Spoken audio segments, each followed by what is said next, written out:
أعوذ بالله من الشيطان الرجيم. بسم الله الرحمن الرحيم. الحمد لله رب العالمين الرحمن الرحيم مالك يوم الدين.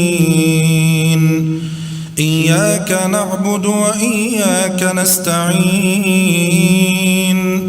اهدنا الصراط المستقيم صراط الذين أنعمت عليهم غير المغضوب عليهم ولا الضالين.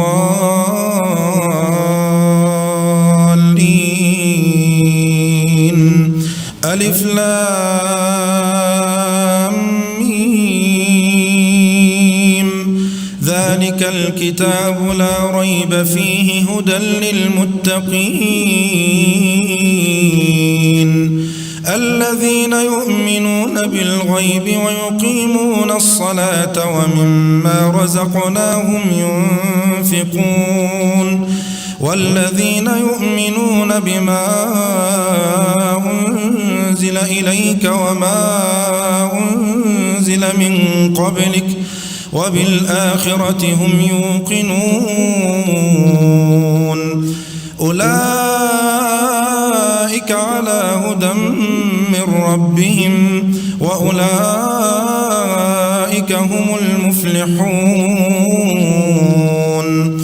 إن الذين كفروا سواء عليهم أأنذرتهم أم لم تنذرهم لا يؤمنون. ختم الله على قلوبهم وعلى سمعهم وعلى أبصارهم غشاوة ولهم عذاب عظيم. ومن الناس من يقول آمنا بالله وباليوم الآخر وما هم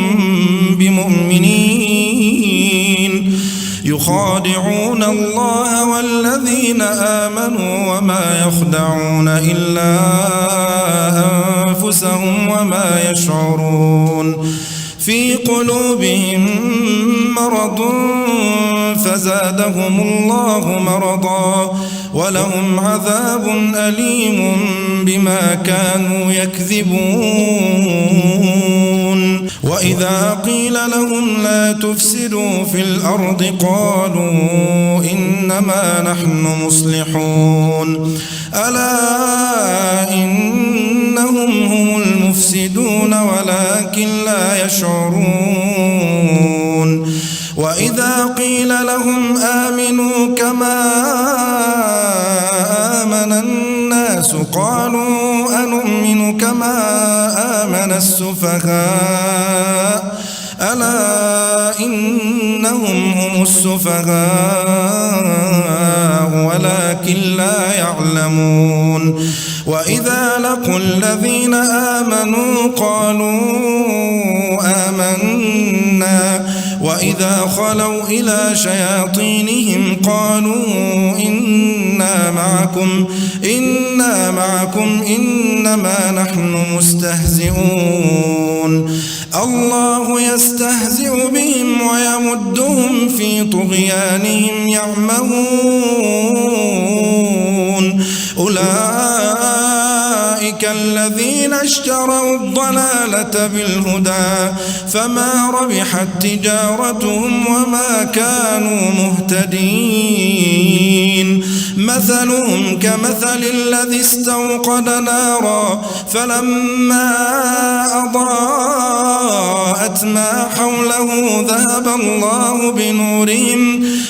الله بنورهم وتركهم في ظلمات لا يبصرون. صم بكم عمي فهم لا يرجعون. أو كصيب من السماء فيه ظلمات ورعد وبرق يجعلون أصابعهم في آذانهم من الصواعق حذر الموت والله محيط بالكافرين يكاد البرق يخطف أبصارهم كلما أضاء لهم مشوا فيه وإذا أظلم عليهم قاموا ولو شاء الله لذهب بسمعهم وأبصارهم إن الله على كل شيء قدير يا أيها الناس اعبدوا ربكم الذي خلقكم والذين من قبلكم لعلكم تتقون الذي جعل لكم الأرض فراشا والسماء بناء وأنزل من السماء ماء فأخرج به من الثمرات رزقا لكم فلا تجعلوا لله أندادا وأنتم تعلمون وإن كنتم في ريب مما نزلنا على عبدنا فأتوا بسورة من مثله وادعوا شهداءكم من دون الله إن كنتم صادقين فإن لم تفعلوا ولن تفعلوا فاتقوا النار التي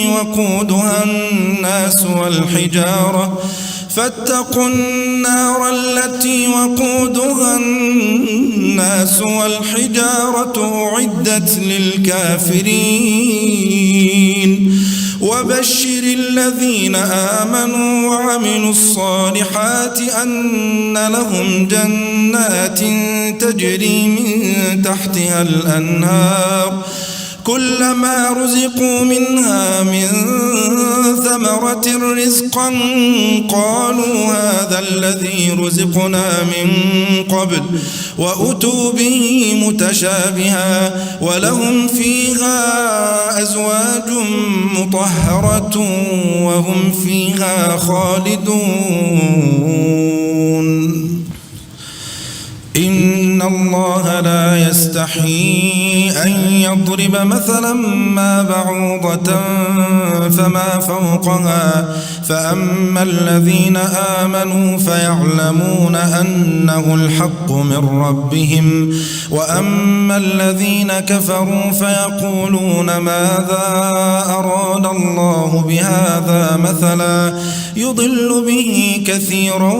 ويهدي به كثيرا وما يضل به إلا الفاسقين الذين ينقضون عهد الله من بعد ميثاقه ويقطعون ما أمر الله به أن يوصل ويفسدون في الأرض أولئك هم الخاسرون كيف تكفرون بالله وكنتم أمواتا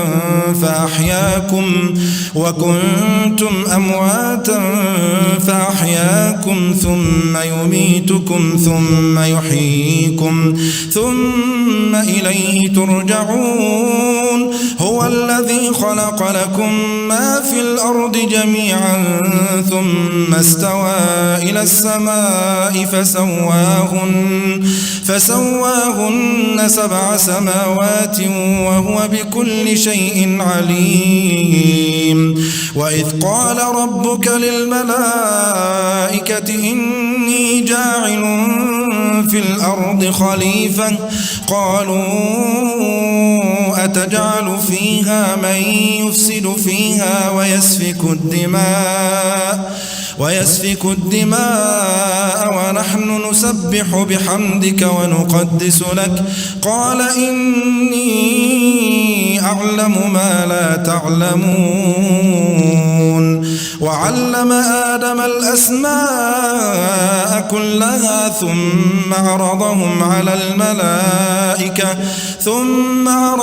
على الملائكة فقال أنبئوني بأسماء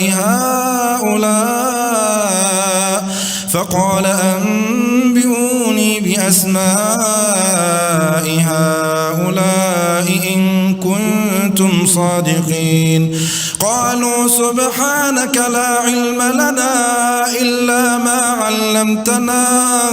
إنك أنت العليم الحكيم. قال يا آدم أنبئهم بأسمائهم فلما أنبأهم بأسمائهم قال ألم أقل لكم إني أعلم غيب السماوات والأرض وأعلم ما تبدون وما كنتم تكتمون. وإذ قلنا للملائكة اسجدوا لآدم فسجدوا إلا إبليس أبى واستكبر وكان من الكافرين. وقلنا يا آدم اسكن أنت وزوجك الجنة وكلا منها رغدا حيث شئتما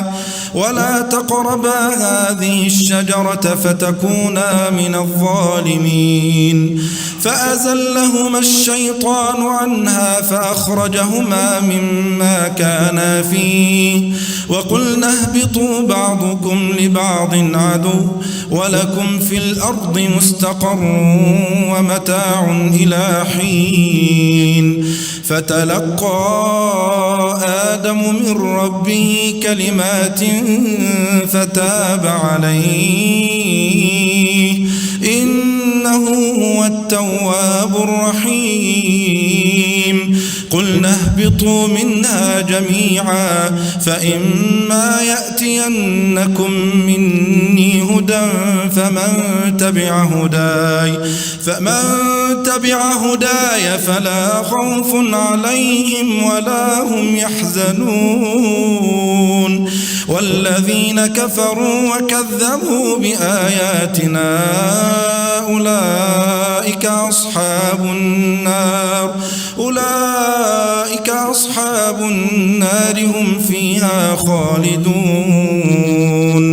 يا بني إسرائيل اذكروا نعمتي التي أنعمت عليكم وأوفوا بعهدي أوف بعهدكم وإياي فارهبون. وآمنوا بما أنزلت مصدقا لما معكم ولا تكونوا أول كافر به ولا تشتروا بآياتي ثمنا قليلا وإياي فاتقون. ولا تلبسوا الحق بالباطل وتكتموا الحق وأنتم تعلمون. وأقيموا الصلاة وآتوا الزكاة واركعوا مع الراكعين. أتأمرون الناس بالبر وتنسون أنفسكم وأنتم تتلون الكتاب أفلا تعقلون. واستعينوا بالصبر والصلاة وإنها لكبيرة إلا على الخاشعين الذين يظنون أنهم ملاقو ربهم وأنهم إليه راجعون. يا بني إسرائيل اذكروا نعمتي التي أنعمت عليكم وأني فضلتكم على العالمين. واتقوا يوما لا تجزي نفس عن نفس شيئا ولا يقبل منها شفاعة ولا يؤخذ منها عدل ولا هم ينصرون وإذ نجيناكم من آل فرعون يسومونكم سوء العذاب يذبحون أبناءكم ويستحيون نساءكم وفي ذلكم بلاء من ربكم عظيم وإذ فرقنا بكم البحر فأنجيناكم وأغرقنا آل فرعون وأنتم تنظرون وإذ واعدنا موسى 40 ليلة ثم اتخذتم العجل من بعده وأنتم ظالمون ثم عفونا عنكم من بعد ذلك لعلكم تشكرون وإذ آتينا موسى الكتاب والفرقان لعلكم تهتدون وإذ قال موسى لقومه يا قوم إنكم ظلمتم أنفسكم باتخاذكم العجل فتوبوا إلى بارئكم فاقتلوا أنفسكم ذلكم خير لكم عند بارئكم فتاب عليكم إنه هو التواب الرحيم وإذ قال موسى لقومه يا قوم إنكم ظلمتم أنفسكم باتخاذكم العجل فتوبوا إلى بارئكم فاقتلوا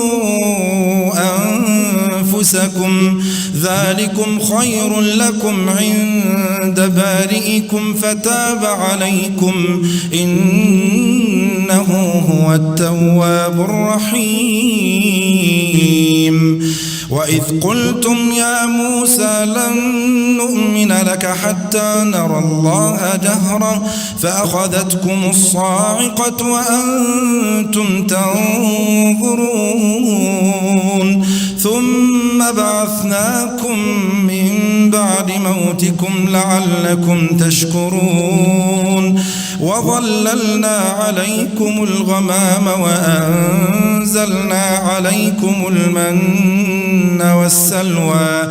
كلوا من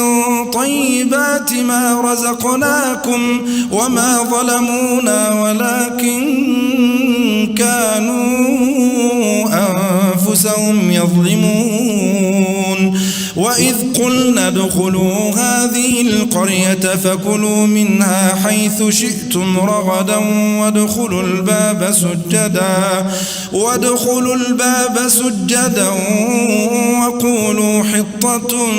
نغفر لكم خطاياكم وسنزيد المحسنين فبدل الذين ظلموا قولا غير الذي قيل لهم فأنزلنا على الذين ظلموا رجزا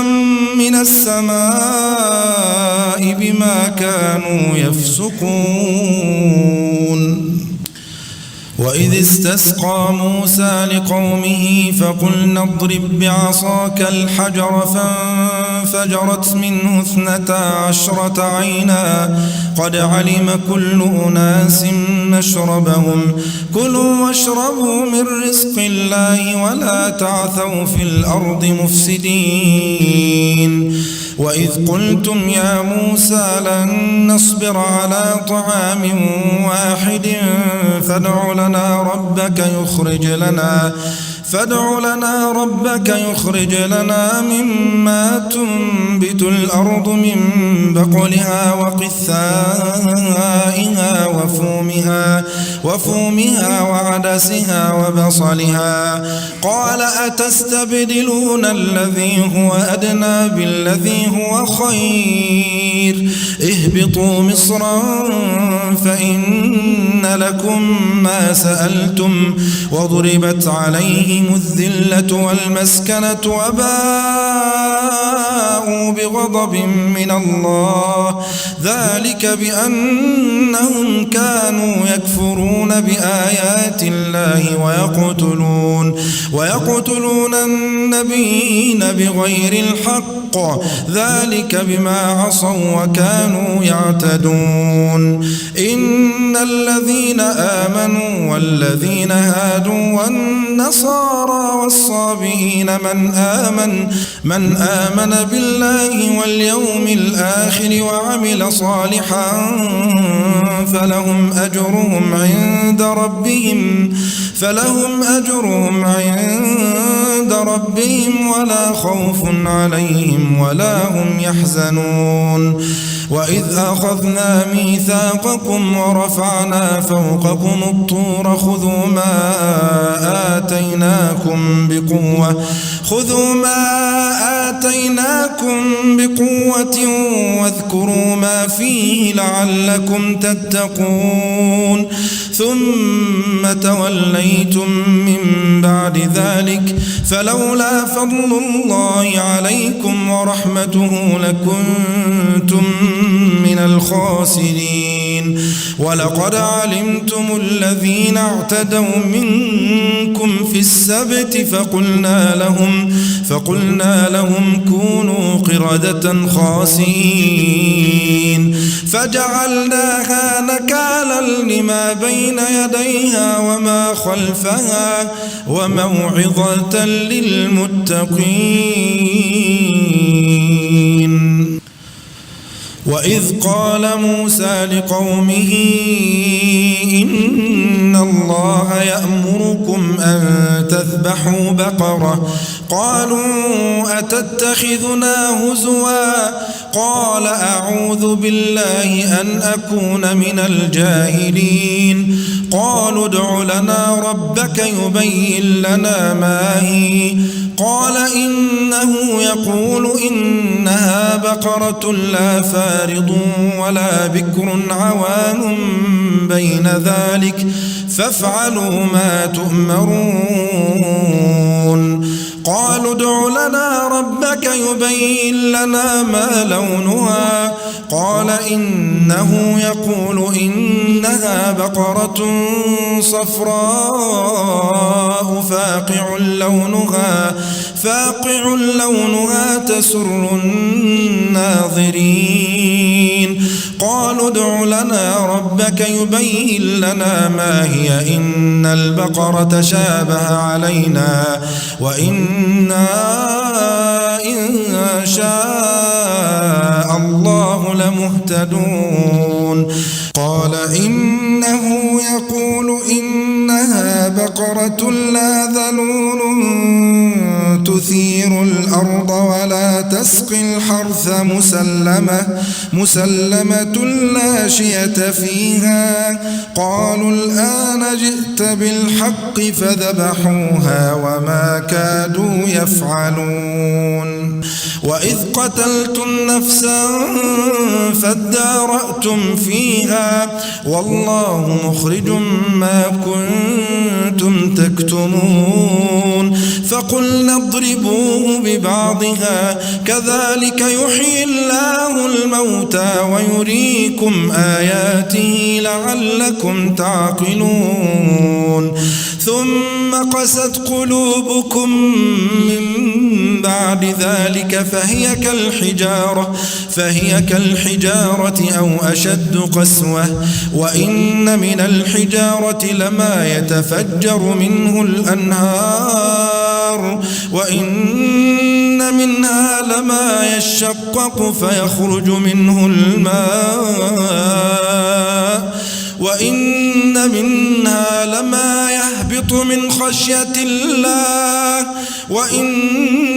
منها لما يهبط من خشية الله وما الله بغافل عما تعملون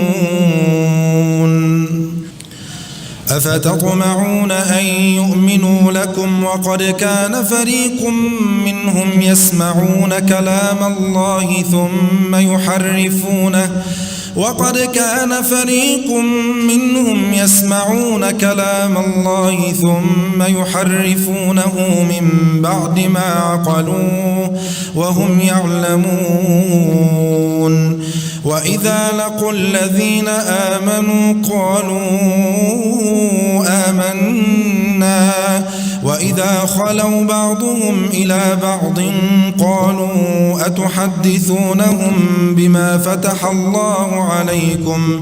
قالوا أتحدثونهم بما فتح الله عليكم ليحاجوكم به عند ربكم أفلا تعقلون أولا يعلمون أن الله يعلم ما يسرون وما يعلنون ومنهم أميون لا يعلمون الكتاب إلا أماني وإن هم إلا يظنون فويل للذين يكتبون الكتاب بأيديهم ثم يقولون هذا من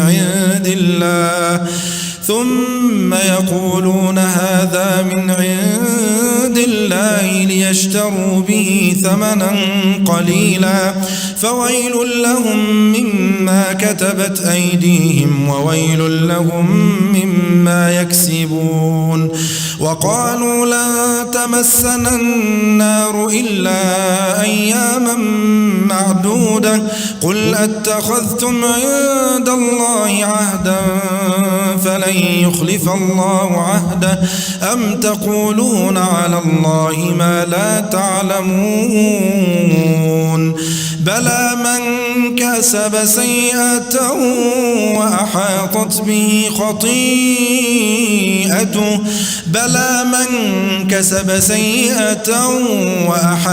به خطيئته فأولئك أصحاب النار هم فيها خالدون والذين آمنوا وعملوا الصالحات أولئك أصحاب الجنة هم فيها خالدون وإذ أخذنا ميثاق بني إسرائيل لا تعبدون إلا الله وبالوالدين إحسانا وذي القربى واليتامى والمساكين وقولوا للناس حسنا وأقيموا الصلاة وآتوا الزكاة ثم توليتم إلا قليلا منكم وأنتم معرضون وإذ أخذنا ميثاقكم لا تسفكون دماءكم ولا تخرجون أنفسكم من دياركم ثم أقررتم وأنتم تشهدون ثم أنتم هؤلاء تقتلون أنفسكم وتخرجون فريقا منكم من ديارهم تظاهرون عليهم بالإثم والعدوان وإن يأتوكم أسارى تفادوهم وهو محرم عليكم إخراجهم أفتؤمنون ببعض الكتاب وتكفرون ببعض فما جزاء من يفعل ذلك منكم إلا خزي في الحياة الدنيا ويوم القيامة يردون إلى أشد العذاب وما الله بغافل عما تعملون أولئك الذين اشتروا الحياة الدنيا بالآخرة فلا يخفف عنهم العذاب ولا هم ينصرون ولقد آتينا موسى الكتاب وقفينا من بعده بالرسل وآتينا عيسى ابن مريم البينات وأيدناه بروح القدس أفكلما جاءكم رسول بما لا تهوى أنفسكم استكبرتم أفكلما جاءكم رسول بما لا تهوى أنفسكم استكبرتم ففريقا كذبتم وفريقا تقتلون وقالوا قلوبنا غلف بل لعنهم الله بكفرهم فقليلا ما يؤمنون ولما جاءهم كتاب من عند الله مصدق لما معهم وكانوا من قبل يستفتحون على الذين كفروا فلما جاءهم ما عرفوا كفروا به فلعنة الله على الكافرين بئس ما اشتروا به أنفسهم أن يكفروا بما أنزل الله بغيا أن ينزل الله من فضله على من يشاء من عباده فباءوا بغضب على غضب وللكافرين عذاب مهين وإذا قيل لهم آمنوا بما أنزل الله قالوا نؤمن بما أنزل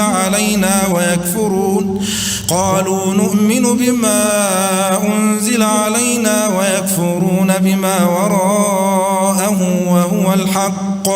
مصدقا لما معهم قل فلم تقتلون أنبياء الله من قبل إن كنتم مؤمنين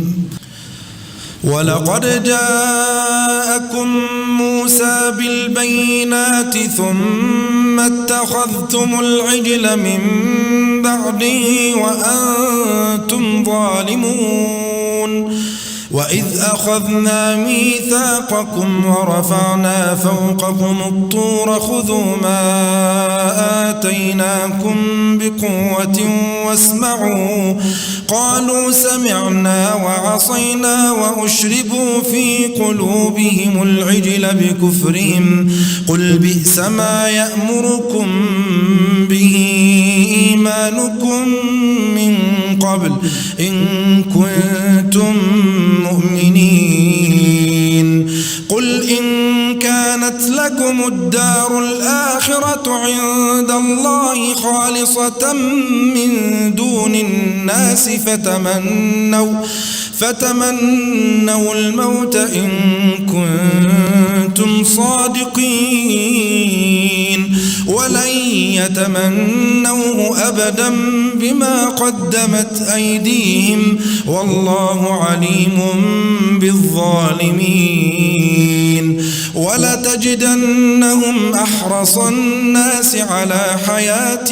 ومن الذين أشركوا يود أحدهم لو يعمر 1000 سنة وما هو بمزحزحه من العذاب أن يعمر والله بصير بما يعملون قل من كان عدوا لجبريل فإنه نزله على قلبك بإذن الله مصدقا لما بين يديه وهدى وبشرى للمؤمنين من كان عدوا لله وملائكته ورسله وجبريل وميكال فإن الله عدو للكافرين ولقد أنزلنا إليك آيات بينات وما يكفر بها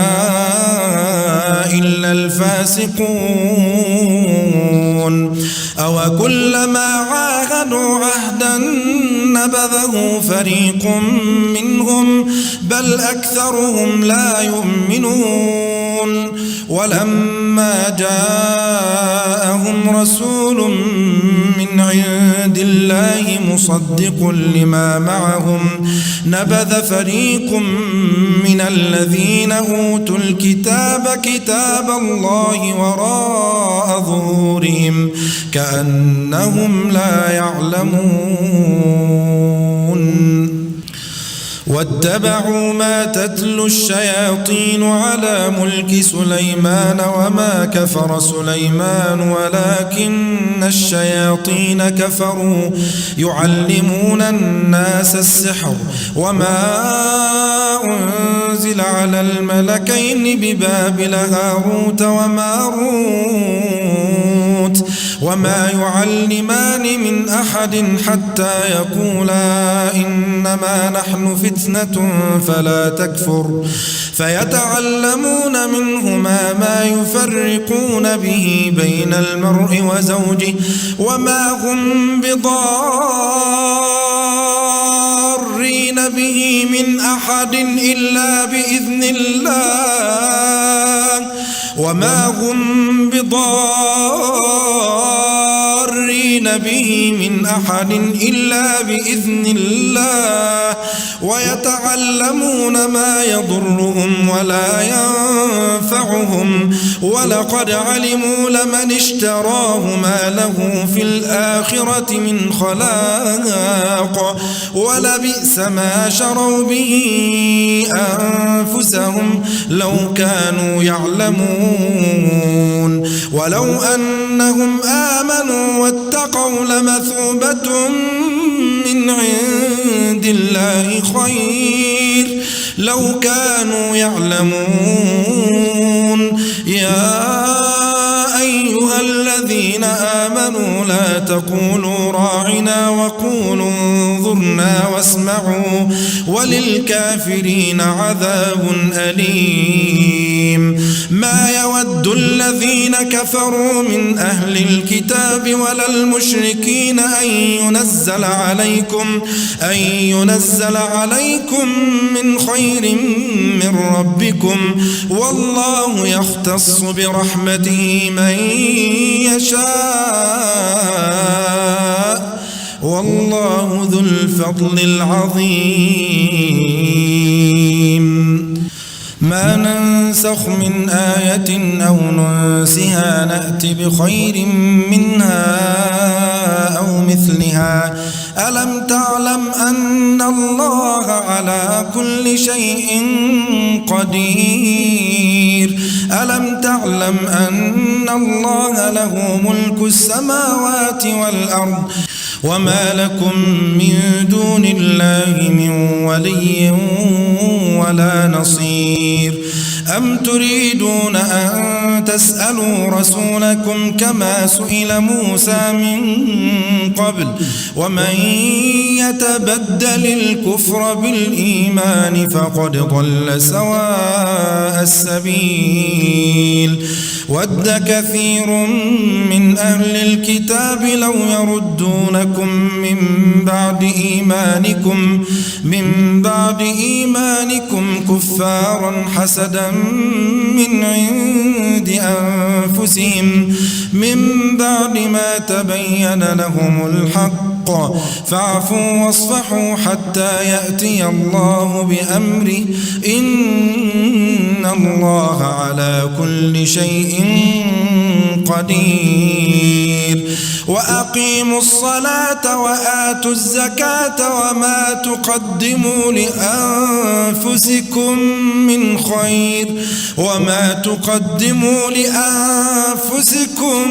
من خير تجدوه عند الله إن الله بما تعملون بصير وقالوا لن يدخل الجنة إلا من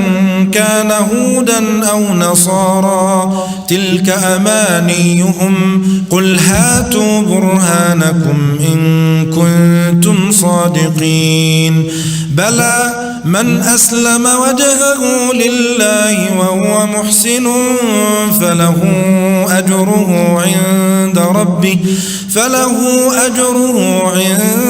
ربه ولا خوف عليهم ولا هم يحزنون وقالت اليهود ليست النصارى على شيء وقالت النصارى ليست اليهود على شيء وهم يتلون الكتاب كذلك قال الذين لا يعلمون مثل قولهم فالله يحكم بينهم يوم القيامة فيما كانوا فيه يختلفون ومن أظلم ممن منع مساجد الله أن يذكر فيها اسمه وسعى في خرابها أولئك ما كان لهم أن يدخلوها إلا خائفين لهم في الدنيا خزي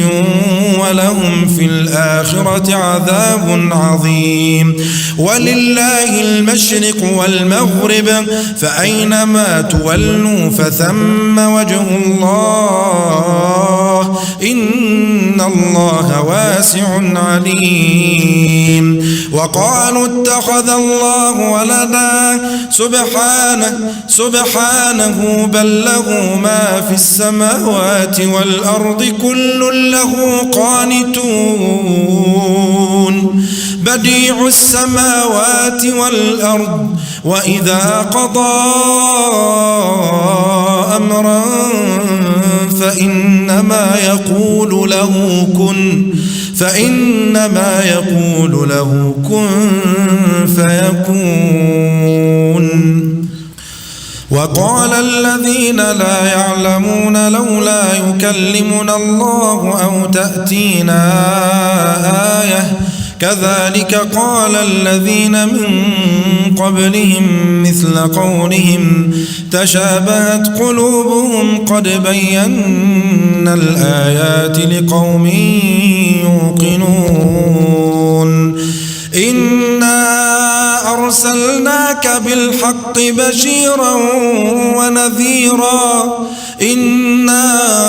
أرسلناك بالحق بشيرا ونذيرا ولا تسأل عن أصحاب الجحيم ولن ترضى عنك اليهود ولا النصارى حتى تتبع ملتهم قل إن هدى الله هو الهدى ولئن اتبعت أهواءهم بعد الذي جاءك من العلم ما لك من الله من ولي ولا نصير الذين آتيناهم الكتاب يتلونه حق تلاوته أولئك يؤمنون به ومن يكفر به فأولئك هم الخاسرون يا بني إسرائيل اذكروا نعمتي التي أنعمت عليكم وأني فضلتكم على العالمين واتقوا يوما لا تجزي نفس عن نفس شيئا ولا يقبل منها عدل ولا تنفعها شفاعة ولا هم ينصرون وإذ ابتلى إبراهيم ربه بكلمات فأتمهن قال إني جاعلك للناس إماما قال ومن ذريتي قال لا ينال عهد الظالمين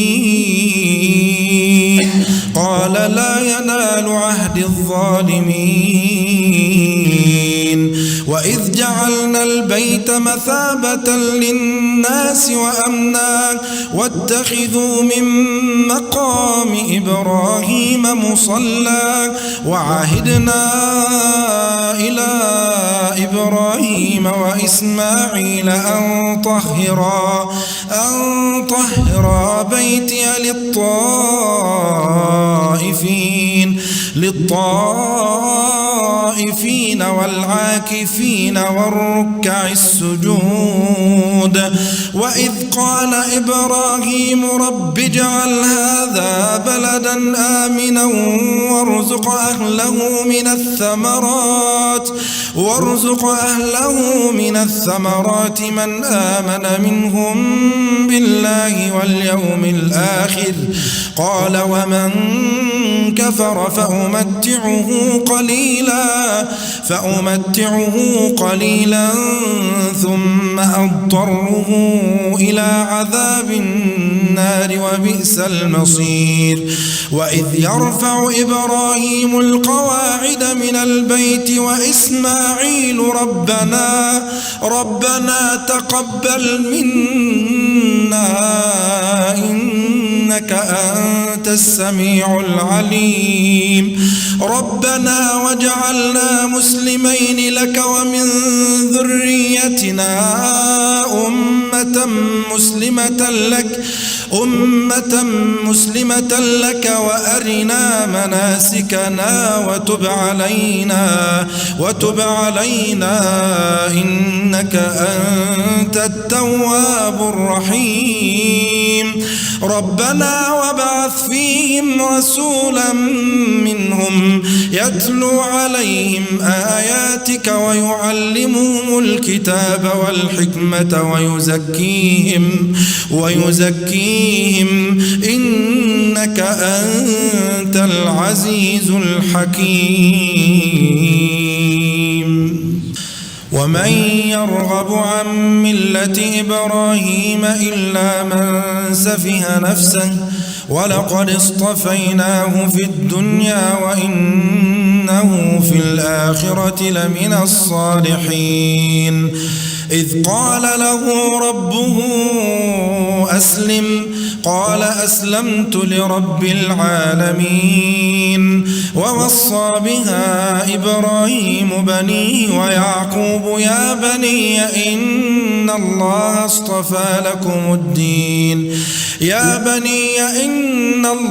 اصطفى لكم الدين فلا تموتن إلا وأنتم مسلمون. أم كنتم شهداء إذ حضر يعقوب الموت إذ قال لبنيه ما تعبدون من بعدي قالوا نعبد إلهك وإله آبائك إبراهيم وإسماعيل وإسحاق إلها واحدا ونحن له مسلمون. تلك أمة قد خلت لها ما كسبت ولكم ما كسبتم ولا تسألون عما كانوا يعملون. وقالوا كونوا هودا أو نصارى تهتدوا قل بل ملة إبراهيم حنيفا وما كان من المشركين. قولوا آمنا بالله وما أنزل إلينا وما أنزل إلى إبراهيم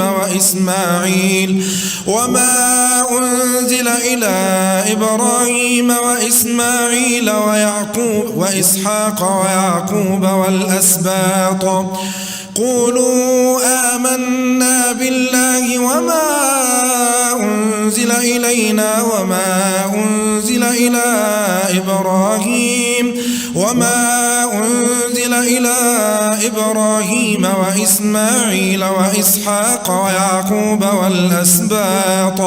والأسباط وما أوتي موسى وعيسى وما أوتي النبيون من ربهم لا نفرق بين أحد منهم ونحن له مسلمون فإن آمنوا بمثل ما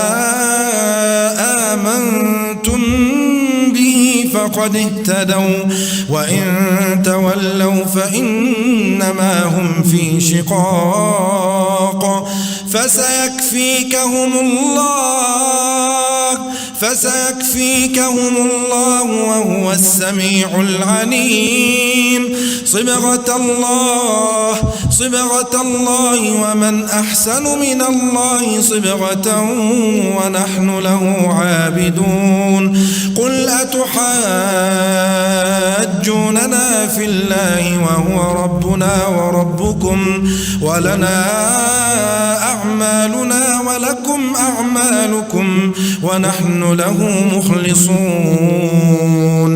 أم تقولون إن إبراهيم وإسماعيل وإسحاق ويعقوب والأسباط كانوا هودا أو نصارى قل أأنتم أعلم أم الله